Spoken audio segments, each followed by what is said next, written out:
Hello, everybody, and welcome to your favorite show each and every week. We're talking about Rasslin and Racing, brought to you by Dorsey Auto Sales in Anderson, South Carolina on Whitehall Road. Make sure you go by and see them, and they will take care of you when it comes to a great, available, nice, clean, working used car. Dorsey Auto Sales, you cannot beat them. Also, we want to thank Arden's Burger and Grill in Central South Carolina. And also, we want to thank Beef and Rib in Westminster, South Carolina. Go by and see them. They have been our partners from the beginning. All right, well, let's bring him in, the man with a plan. We are talking about Ref Brandon. What's up, Ref? Hey, how you doing, Jay? Doing great. How was your weekend? Fantastic. I stay so busy all the time, but I like it that way. But I had another fantastic weekend. We had SWA this past Saturday night, and it was all the fallout from fighting there. So I had another good and another busy weekend. There you go. Well, folks, we're going to dive on into this week. It's not going to be a big, long show because NASCAR is now gone, and we're down to just pro wrestling. I mean, we can make a big, long show if we wanted to, but this week we're just going to go over some things. Of course, WWE Monday Night Raw this past week. Ref, what was your thoughts on Raw last night? It was actually, honestly, probably, as far as just the way it was booked, probably one of the better Raws they've had since Raw's moved over to Netflix. I don't know, why they booked last night's show so different than the rest of them, but last night's Raw was actually very, very, very good, and we crowned a new Intercontinental Champion, and we also crowned new Women's Tag Team Champions. And, you and I talked probably, 3 weeks ago, maybe now, that, we both thought that before Cena retired, he would win the IC belt because it's the only belt he's never won, and knowing that he's leaving, there's really no reason why he wouldn't win that belt. But now we know that it's going to be a very, very, very, very short title reign. Even if he doesn't lose it, he's got to, forfeit it in the next month or so. I think he only has 3 more appearances, I think. I think he's supposed to be on Raw next Monday, and then I think Survivor Series, and then his final match next month, and that's it. Yep, at Saturday night's main event. Yeah, that's the main event, yep. Well, tell us who won the tag titles on women's. They went to the third time to the Kabuki Warriors, Asuka and Kairi Sane. They won them for the third time last night. They've probably really been the only consistent tag team they've had as far as the women. Now, I know they broke apart for a while, but they've still been together for the better part of 3 or 4 years, and they're really the only consistent women's tag team they have. The rest of them they put together for a short time, and that's it. But they pretty much keep those two together. So they won the women's tag team belts for the third time, and I like it better when they win them because to me, even though those belts really still don't mean diddly squat, it means a little bit when they win them because they're actually a legit women's tag team, not just 2 girls thrown together. Yep. And what other title change do we have? When John Cena beat Dom Mysterio for the IC title. Any more matches we want to talk about from Raw, or?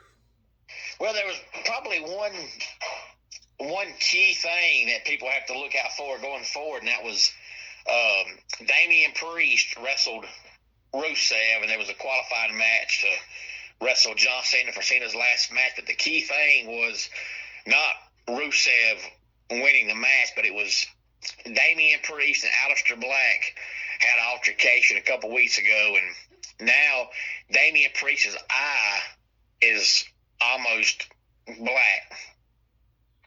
And you have to wonder, with the veins coming out of his eye, making his eye so swollen and black and red, is it a feud going forward between Priest and Black, or is this a sign that Damian Priest is going to join Aleister Black and they're going to bring some kind of House of Black or whatever you want to call it to WWE?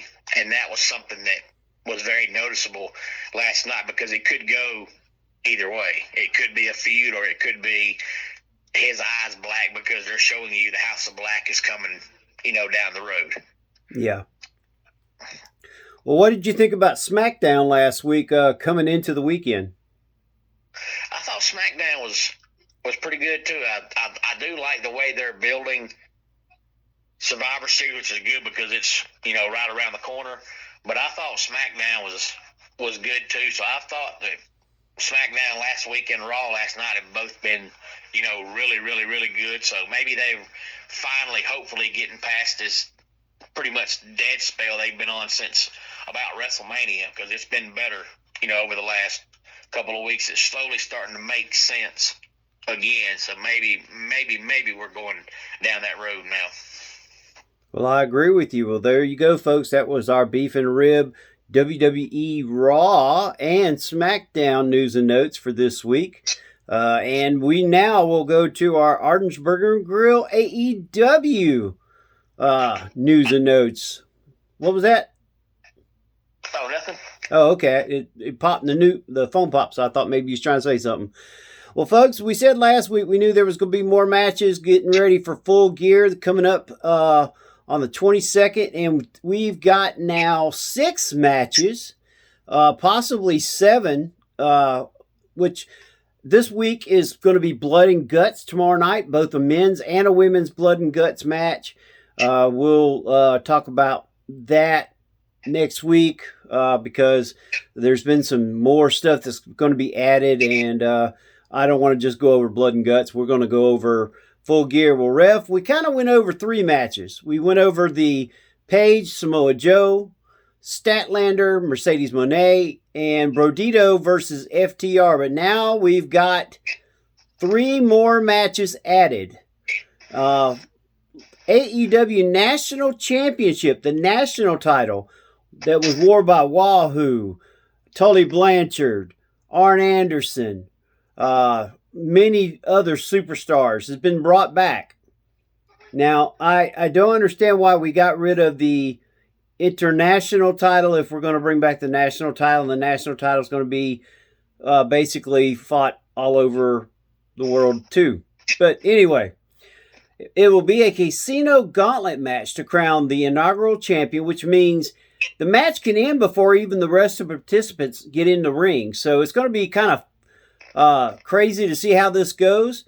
But already we've got Bobby Lashley, Shelton Benjamin, Ricochet, Speedball Mike Bailey, Kevin Knight, and more to be announced, which I got a feeling we're going to see possibly MJF returning for this one.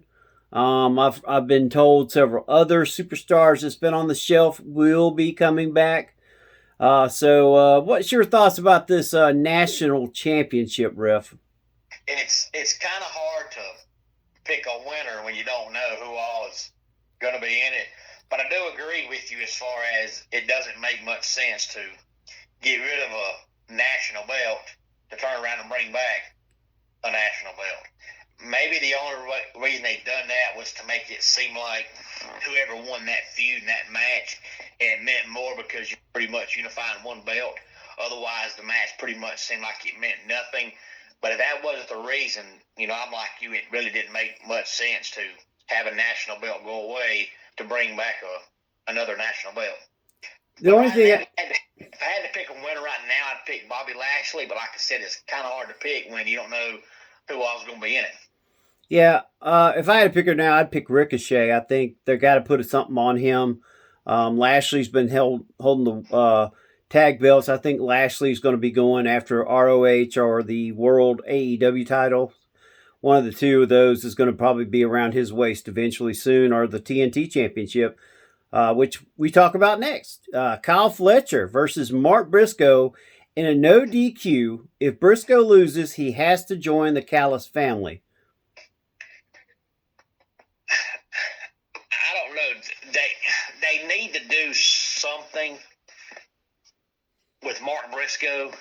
I still think they missed the best opportunity. Rapture's brother died. They could have done, major things with him. They didn't do that. But I still feel like he's there. The crowd still loves him, but he really hasn't won anything meaningful. So I feel like he needs this, but I also feel like it would be different and something, strange to see Mark Briscoe join the Callis family. So I'm kind of up in the air, but I'll say Mark Briscoe wins the match. I'm going to go with Kyle Fletcher on this one. I think because I think they're going to put Briscoe in the Callis family, considering that they're fixing to lose a member in Tateshka. I think putting Briscoe in there and making him be the headache in the family, if you know what I'm talking about, where he joins but he doesn't want to follow the rules. Yeah. So I think that, to me, I think that's where they're going to go with this. And then the next one we want to talk about is something we kind of led to, but we didn't know the participants until this week. $1 million money match between the Young Bucks and Josh Alexander versus Jurassic Express and Kenny Omega.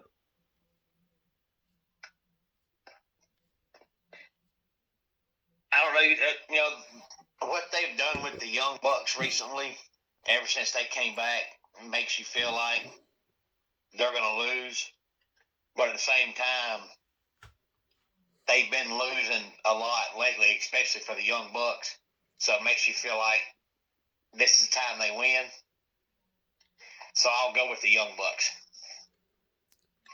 I think I'm going to go opposite, only because I think they still are getting over with the fans as far as being called the broke Bucks. I think that's just something that the fans are having too much fun with.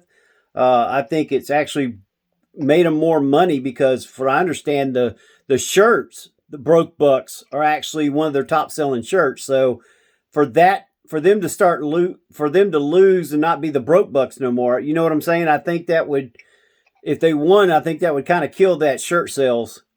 But I could be wrong.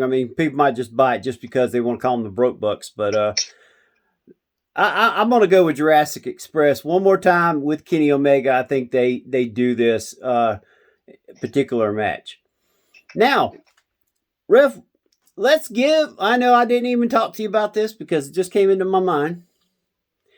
Let's go through our top 10 wrestlers. Each one of us, go ahead, and I'm going to kind of go through mine while you kind of write down some of yours. Top 10 wrestlers as of right now, across all fields. At number 10, and I'm sure people are probably going to think I'm stupid, but I'm going to put Cody Rhodes. Cody is not really doing a whole lot right now, and I think that's kind of hurt him. And I think that's why I got him at 10. Yes, Cody's still a top 5 wrestler and all that, but as far as what I've seen lately, I'd put him at 10. Number 9. Oh, I'm sorry. Oh, no, you're good. Number 9, give me Jurassic Express. I think they've, since reuniting, they've been doing a lot of great things. They've been really using them a lot. And I think, put them as a tag team right there at number 9.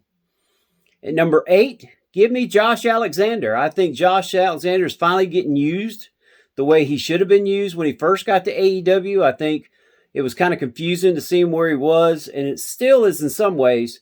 I think he's better off by himself than with the Callis family. I think he'll be the next one to leave. But for right now, give me Josh Alexander at number 8. Number 7. I really struggle with this one, but I'm going to put Rusev at number 7. I think even though he's had some losses, his in-ring work looks a lot better than it was the first time he was around in WWE. I think that is a plus for him. So give me Rusev at number 7. At number 6, man, I was looking at this one, and give me the Hardy Boys. TNA, I'll take the Hardy Boys at number 6. I think that they still have some gusto left in them. And this is probably the highest ranking TNA star I got right now. And that's where I got them. And that's my first 5, Ref. And I'll let you do your first 5. All right. At number 10 for me, I'll say give me Kanuski Takeshita. He is really good. So it's hard to have any kind of top 10 list, whatever the category is as far as wrestling goes right now, and him not be on it. Number 9 for me is Cody Rhodes. I'm kind of like you, and I cut you off a while ago. I thought we was gonna go one at a time, so I'm sorry about that. Oh, no, you're good. It seems like, which I've always thought Cody Rhodes was a great wrestler, but I never thought he was world champion material. So I thought once he won the belt the first time, that was as high as he could go. That was it for him. And this time around, the world title run just hasn't had the same allure and the same effect and the same feel as the first title run. So I think that's kind of why he's doing what he's doing, because I think they realize now that once he won the belt, that was as good as it gets. So now there's only so much you can do, and you don't want to, shove him down fans' throats and make fans hate him because they're being shoved Cody Rhodes. But at the same time, you got to use the guy because the guy's a world champion. But I just feel like this world championship run just isn't the same as the first one. Number 8 for me is Mike Santana. I'm a huge Mike Santana fan. Always have been. Number 7 for me is Trick Williams. I'm also a huge Trick Williams fan, and I can't wait to see him get on the roster full time, because I think he's got a bright history. And number 6 for me is Rusev. All right. Well, there you go, folks. Well, at number 5, you took and put him at 10 for yours, but I had him for 5. Tateska, our IWGP World Heavyweight Champion. I think he's been doing a great job over in Japan. Now he's coming back, and him and Okada, I think, is fixing to really blow up the Don Callis family, and also pay-per-views. I think the two of them battling is going to be something that a lot of fans have been waiting on, and so that's where I had him. At number 4, give me Samoa Joe. You know me, I love Samoa Joe. His mic skills, his everything he's doing right now. I think Joe right now is doing what he's supposed to be doing. Give me him at number 4. At number 3, and I thought I'd never ever say this, Dominic Mysterio. Dom is just Dirty Dom. He's got the fans. He's got the allure. Yes, he lost the IC title last night, but he's got his mic skills where they need to be. His in-ring skills have gotten a hell of a lot better, and I have to give it to him. I really do. I never thought I'd ever put Dominic Mysterio in the top 5 of anything, but right now, that's where I got him. All right, number 2. This is where I was really thinking hard. And when I think of who should be number 2, give me CM Punk. God, I didn't want to say that. I don't like CM Punk, but right now he's where he needs to be. He's the World Heavyweight Champion, which is escalated above the WWE Championship, which used to be the top one. So that's where I got him. And at number 1, I got Okada. Okada is just he's got the fans as a heel. He is really doing a great job, and that's my top 10. All right. Well, my number 5 is CM Punk. And I'm like you. I feel dirty saying it. I despise CM Punk. Kind of like last week when we talked NASCAR, I felt dirty saying that I wanted Denny to win the championship, but I did. And honestly, CM Punk right now is doing incredible things, but I still can't stand him. But if we're talking about top 10 right now, it's kind of hard not to acknowledge, what he's doing. Yep. Right now. Number 4 for me is Hangman Adam Page. And I'd like to have him higher. He's still a phenomenal wrestler, but I just haven't been impressed yet with his championship run. So I can't put him higher than that when I haven't been impressed with his current, stuff he's doing. But he's being used on a regular basis. He's there all the time, so he's there. But I just haven't been impressed with his title run. For me, number 3 is Samoa Joe. And to me, it seems like the older he gets, the better he gets. The man's Yep. talking about, retiring the next couple of years, and it's like, how can you retire when you're doing, some of, if not the best work you've ever done right now? Yep. And for me, number 2 right now would have to be Braun Breaker, because I feel like they're almost making Braun Breaker the modern day Roman Reigns, when Vince McMahon was obsessed with making Roman Reigns the next top guy, and he shoved him down everybody's throats. I feel like they're kind of doing that right now with Braun, and they're trying too hard to make Braun the next superstar. And if the guy's got it, you ain't got to shove the guy down our throats. He's got it. But at the same time, he's still an amazing wrestler. And what he's doing right now, you can't ignore. And number 1, I'm with you. It's Kazuchika Okada. There's no doubt about that. That's who's number 1 right now. Yeah, he's just doing a phenomenal job, not only as a heel, but just his mic skills, the way he does the bird. You know what I'm saying? He just picks the right moments to do everything. And that's where a lot of wrestlers mess up. They don't have the right, it's like they pick the wrong time to do the right things. You know what I'm saying? And he's just over. He's over, with a group of 9 or 15 guys. I mean, good God. I mean, the Cal's family's large as it is, but he's the alpha male.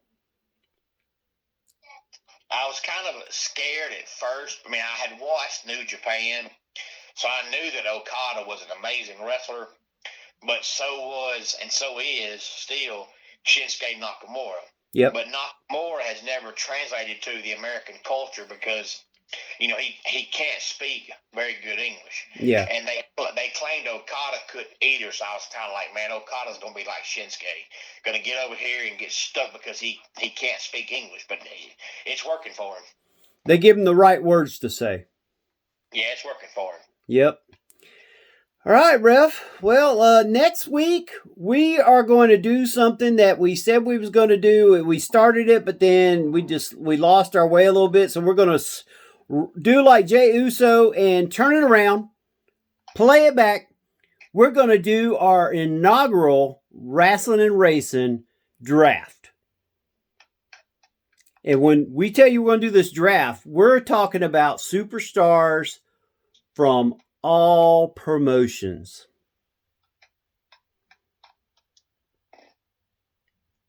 How's that sound, Ref? Sounds good to me. We can do it. Anybody in ROH, AEW, and WWE, right? And NXT and TNA. Okay. So all the big time.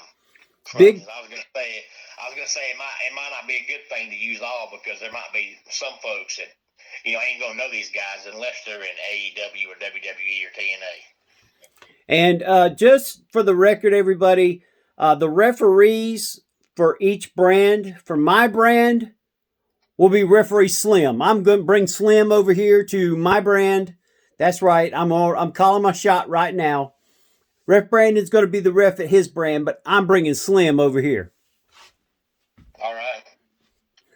All right. Well, Ref, tell us a little bit about where you're going to be at this week and where they can find you each and every day.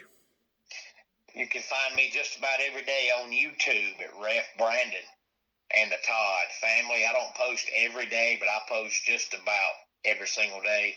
And it's mainly college football and wrestling, but I do also talk baseball, NASCAR, basketball, and I do top 10 countdowns that sometimes aren't about any kind of sport whatsoever. And this weekend, I didn't book a show because my pastor's son is getting married in January. Oh, okay. So I've got to go out while I have the money and the time, and I've got to find all the right stuff to wear because I'm going to be in the wedding. All right. There you go. I'm going to be out shopping for wedding stuff on Saturday. Well, I gotta admit where I'm gonna be. I'm gonna be doing football as I always am. Busy with basketball too. Just busy time. And real quick, Ref, while I got you, who you picking this Friday night? Clemson or Louisville? Louisville. Ooh, he's going against his Tigers. Give me Yeah. Clemson. Give me Clemson by 10. After what? Terrible year, and right now they've been so bad this year that anybody halfway decent, Clemson ain't beaten. I don't know. Florida State was halfway decent. Their record didn't prove it, but I mean the only losses they had were not by double digits until Clemson beat them. So I think it's definitely going to be Clemson over Louisville, and Louisville dropped an egg this past weekend. So you never know what you're going to get. But anyway. All right, folks. Well, we appreciate you joining us this week for Rasslin and Racin, brought to you by Dorsey Auto Sales in Anderson, South Carolina, Ardensburg Grill in Central South Carolina, and Beef and Rib in Westminster. All right, folks. We appreciate you joining us this week. Thank you once again for all that you do for watching us. Make sure you go to redbubble.com, put in the Furman Joust collection or the Greenville Sports Media collection. Either one, get your Ref Brandon and the Todd family gear, or get your Rasslin and Racing gear. That's right, Rasslin and Racing gear. You see me wearing the hats. Talk to you later.